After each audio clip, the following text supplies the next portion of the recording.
Assalamualaikum warahmatullahi wabarakatuh. Kesempatan ini saya kembali membahas soal KSM Ekonomi Terintegrasi tingkat kabupaten tahun 2022. Pembahasan ini melanjutkan pembahasan-pembahasan pada video-video sebelumnya. Nomor 16. Terjadi kenaikan harga barang X mengakibatkan permintaan terhadap barang Y mengalami penurunan. Namun sebaliknya, dengan barang Z mengalami kenaikan. Berdasarkan pernyataan tersebut, barang Y adalah barang, sini ada pilihan, ada barang substitusi, barang komplementer, barang mewah, dan barang pokok. Kita analisis dulu, ada barang X terhadap barang Y. Kemudian barang X berpengaruh terhadap barang Z. Analisisnya, jika barang X naik, maka barang Y mengalami penurunan. Berarti ini berpengaruh negatif. Namun jika barang X naik, barang Z juga mengalami kenaikan. Maka ini berpengaruh positif.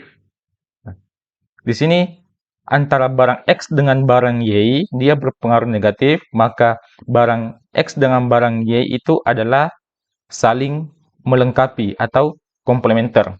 Namun, antara barang X dengan barang Z, itu sama-sama mengalami kenaikan atau berpengaruh positif, maka ini adalah barang substitusi atau saling menggantikan.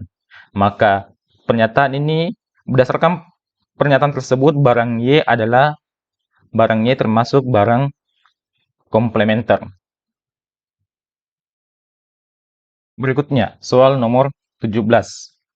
Seorang pemuda memiliki uang 1 miliar dan memilih berinvestasi pada lini produk yang akan memberikan hasil 7% opsi pertama dan 11,5% pada lini produk kedua. Namun dengan mempertimbangkan tertentu, pemuda tersebut memilih lini produk yang memberikan hasil 7%. Pernyataan yang tepat berdasarkan wacana tersebut adalah, pernyataan ini berkaitan dengan biaya peluang. Nah, kita analisis. A. Perbedaan 4,5% antara dua lini produk tersebut merupakan biaya peluang terbaik yang dikorbankan dari keputusan ini. Ini benar. Biaya peluang adalah biaya yang dikorbankan. Nah, yang dikorbankan adalah karena memilih 7% yang dikorbankan sebesar 4,5%. B. Perbedaan 4,5% antara dua lini produk tersebut merupakan biaya keuntungan yang diperoleh dari kepuasan ini. Ini juga pernyataan benar. C. Hasil keuntungan 11% antara dua lini produk tersebut merupakan investasi yang paling menguntungkan. Ini salah.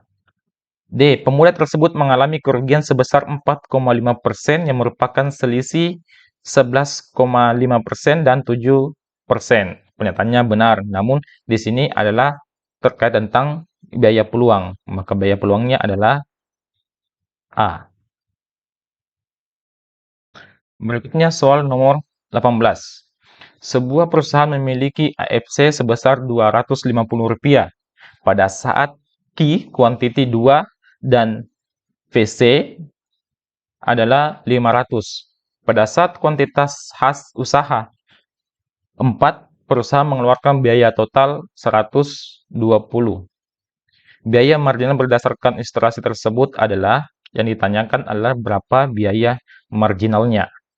Nah, kita pembahasannya seperti ini. Biaya marginal sama dengan total cost dibagi dengan quantity atau perubahan total cost dibagi dengan perubahan quantity, perubahan kuantitas barang. Jadi MC sama dengan 1.200 dikurang 1.000. 1.000 ini 1.200 dari mana? 1.200 ini adalah ini total cost. Kemudian yang 1.000 dari mana? Yang ini 1.000 ini dari mana? 1.000 ini dari quantity dikali dengan biaya tetap, kemudian hasilnya ditambahkan dengan biaya variabel. Jadi totalnya sama dengan 1000. Totalnya sama dengan 1000. Maka MC sama dengan 1200 dikurang 1000 dibagi 4 dikurang 2. 4 dari mana? 4 ini quantity. Kemudian 2 dari quantity sebelumnya, sebelum terjadi kenaikan. Maka hasilnya MC sama dengan 200 dibagi 2, maka MC sama dengan 100. Maka jawaban yang tepat adalah biaya marginalnya adalah sebesar Rp100. Nomor 19. Pernyataan yang tepat berdasarkan kurva tersebut. Ini adalah kurva permintaan. Nah, kita analisis berdasarkan pilihannya. Ini kurva dari D bergeser ke kanan ke D1. Dari D ke D1 terjadi pergeseran. Yang mempengaruhi permintaan atau yang mempengaruhi kurva bergeser ke kanan, itu yang pertama ada dipengaruhi karena tingkat pendapatan. Yang kedua dipengaruhi karena selera konsumen. Yang ketiga dipengaruhi oleh jumlah penduduk. Yang keempat dipengaruhi oleh jumlah atau harga barang lain atau barang substitusi. Dan yang kelima bisa saja dipengaruhi karena perkiraan harga di masa depan. Apakah harga di masa depan akan naik, maka konsumen akan melakukan pembelian atau permintaan. A. Pergerakan kurva permintaan dari D ke D1 dipengaruhi oleh kenaikan harga. Ini salah. Kita lihat dari D ke D1 harganya tetap.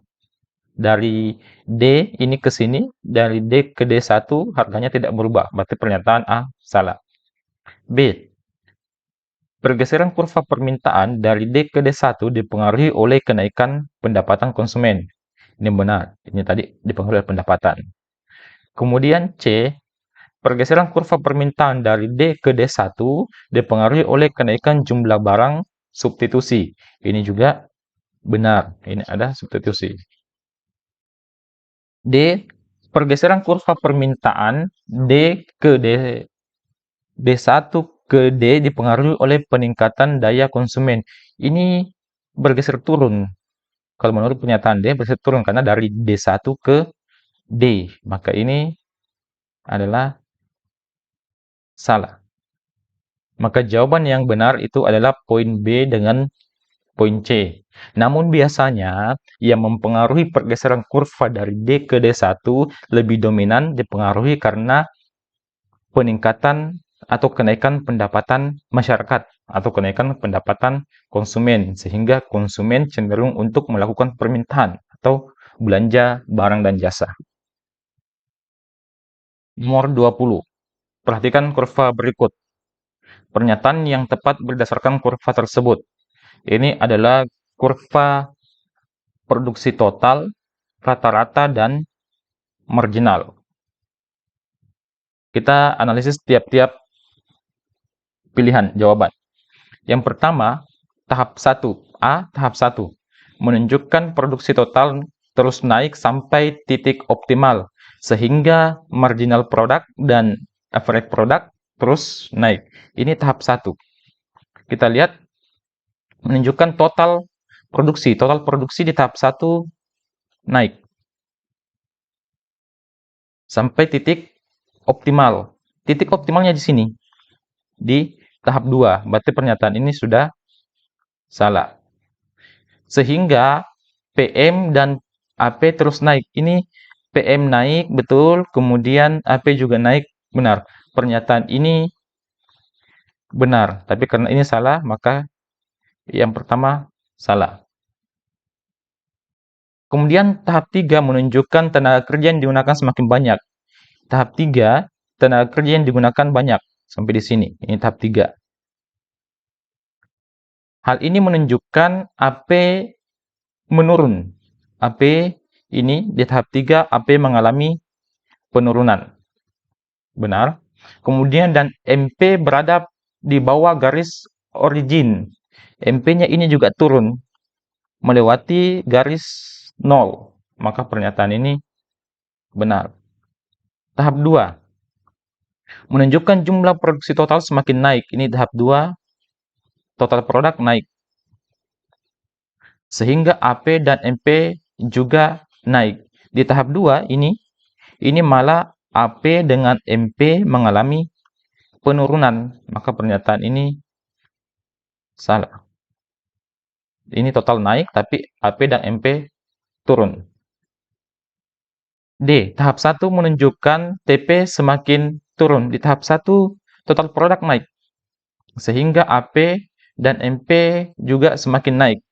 Ini salah, kemudian ini benar. Maka berdasarkan kurva tersebut, maka pernyataan yang benar adalah B. Demikian pembahasan untuk soal tersebut. Semoga bermanfaat. Assalamualaikum warahmatullahi wabarakatuh.